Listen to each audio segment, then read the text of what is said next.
આ છે ટીટોડીના ઈંડા આવી ગયે તો ટીટોડી સામે બેઠી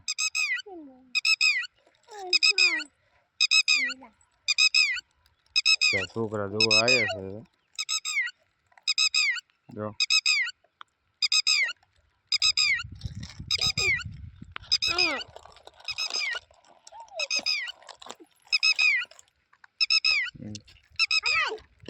એમ કરે એટલે શું થાય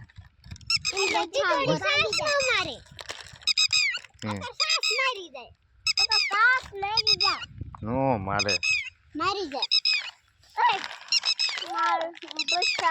એ મીરું તું આગી રે બધી લીંડા કોને આમ હાવ પડતી આ બચ્ચા ચૂડી જાઉં ના આ કોને પાડ્યા